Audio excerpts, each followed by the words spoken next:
topik differentiate. Okay, kita ada 4 subtopik di sini. 8.1 ni, derivative ni, apa maksud derivative of function. Derivative ni kalau bahasa Melayunya adalah terbitan. Okay. 8.2 ni cara untuk kita nak differentiate lah. Kita ada rules dia. Kita ada cara, kalau kita jumpa soalan yang darab macam mana, soalan yang simple macam mana, kalau yang bahagi macam mana, dia ada cara dia lah. Dia ada formula dia. Okay. Dan 8.3 ni kita nak lihat cara untuk differentiate eksponen dan juga log. So dia topik diasingkan dengan 8.2 ni sebab 8.2 ni kita lebih kepada fungsi polinomial. Macam linear, kuadratik, kubik dan bentuk bahagilah yang simple. Okay. Jadi kita belajar rules itu berdasarkan fungsi polinomial dahulu, bentuk yang mudah. Kemudian kita akan lihat bagaimana untuk differentiate eksponen dan juga log. Lepas tu eksponen dengan log juga, cara differentiate tu dia juga boleh menggunakan rules of differentiate yang kita belajar di sini. Okay, dia boleh apply benda yang sama. Okay, contoh eksponen darab dengan log. Macam mana kita nak differentiate. Okay. Dan 8.4 ni adalah implicit. So implicit ni benda yang barulah dalam SPM, tak ada. Tapi tak ada masalah, kita boleh go through slow-slow kat sini. Implicit ni tak adalah susah sangat lah. Dia kena alert lah. Okay, dia kena alert sikit. Okay, jadi kita lihat yang pertama, derivative of a function. Okay, so kita ada formula di sini. Okay, yang dalam kotak ni. So apa nama formula ini? Ini adalah satu kaedah yang dia macam dia beri nama first principle. Okay, ini namanya first principle. So semua orang tahu dy dx ni adalah maksud bagi differentiate. Okay, nanti kita tengok apa macam mana terjadinya dy dx ini. Ini adalah simbol simbol differentiate. So simbol differentiate ini juga boleh ditulis sebagai f prime. F prime, lepas tu dalam bracket ni x ini adalah variable dia. Kalau dy dx ni, x ini adalah variable. Variable yang kita nak differentiate apa. Y ni tajuk lah. Kadang-kadang soalan tu dia bagi dalam bentuk function. Fx sama dengan apa-apa-apa. Jadi cara differentiate dia akan jadi f prime. Kalau dia bagi y, dia akan jadi dy dx. Kalau dia bagi y, dia jadi dy dx. Kalau dia bagi fx, so differentiate dia akan jadi f prime. Itu adalah simbol dia sahaja untuk kita kenal pasti. Jadi kena tahulah bila dia bagi f prime tu, dia sudah differentiate. Kalau dia bagi dy dx tu, dia dah differentiate. Kemudian yang limit h menghampiri kosong ini dan ni dipanggil sebagai first principle. Dia lebih kepada bagaimana kita nak differentiate. Dia macam mana dia menggunakan konsep limit. Dia adalah konsep asas dalam differentiate lah.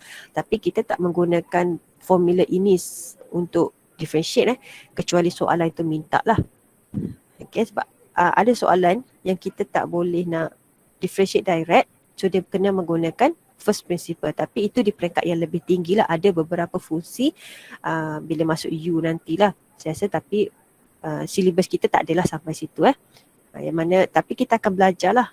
So kita akan belajar bagaimana nak menggunakan first principle, yang mana kita akan diberi soalan yang daripada bentuk limit dan juga bentuk kuadratik. Kita belajar dua bentuk itu sahajalah. Kalau yang bentuk bahagi ke square root ke, itu tak ada, iaitu dalam silibus sains. Jadi kita lebih mudah. So kena ingatlah formula ni dia h menghampiri kosong, bukan x. Jadi bila h ini kita gantikan dengan kosong, limit ini akan jadi undefined. Bila jadi undefined, bagaimana kita nak nak selesaikan ni? Kalau kita ganti h tu dengan kosong, atas ni kosong, jadi fx tolak fx bahagi dengan h, bahagi dengan kosong. So atas kosong, bawah kosong, IDF. Jadi bila ada IDF, ingat balik yang kita belajar dalam limit topik 7. Apa yang perlu kita buat? Kita perlu factorize. So kalau melibatkan set, kita perlu conjugate. Tapi yang ini sebabkan linear dan kuadratik tak ada set. Dan benda yang kita tahu, yang kita tahu adalah maksud f prime ataupun dy dx itu adalah gradient. Okay, ni gradient of the tangent to the curve. Kepada satu fungsi yang asal lah.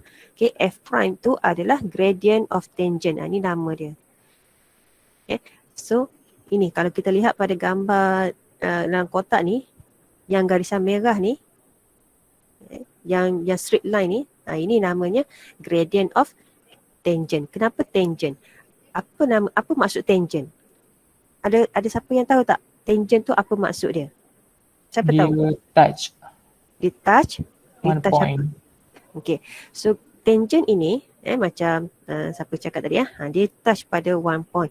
Dan tangent ini akan wujud hanya pada lengkuk sahaja. Kalau function asal tu memang dah linear, gradient tu akan jadi nombor lah. Macam kita cari gradient tu apa? Kecurunan garis lurus kan.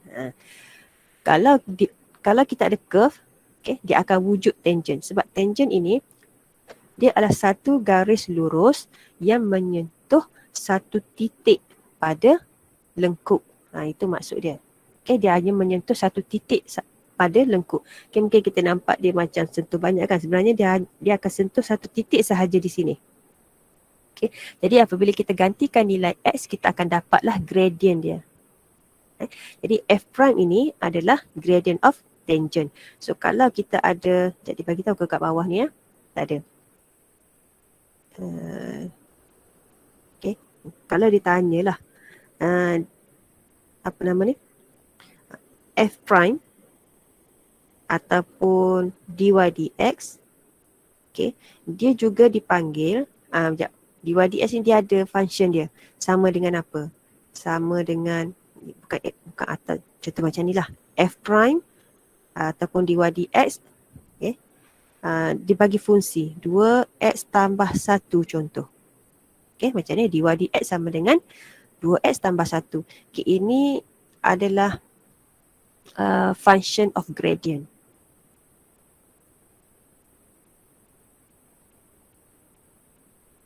Sebab 2x tambah 1 tu. Yang dibagi 2x tambah 1 ni, ini adalah fungsi bagi gradient. So bila kita ganti x tu dengan nilai yang berada di atas curve, so kita dapatlah gradient curve tersebut. Okay, so gradient curve ini dia sama dengan gradient yang garis lurus ni. Tapi disebabkan dia adalah lengkuk, jadi gradient itu berbeza-beza pada titik yang berbeza. Contoh 2x tambah 1 ni, gradient ni kan, pada titik 1 nilai dia 3. Kita gantilah x tu dengan 1, lain. Dia dapat 3 kan.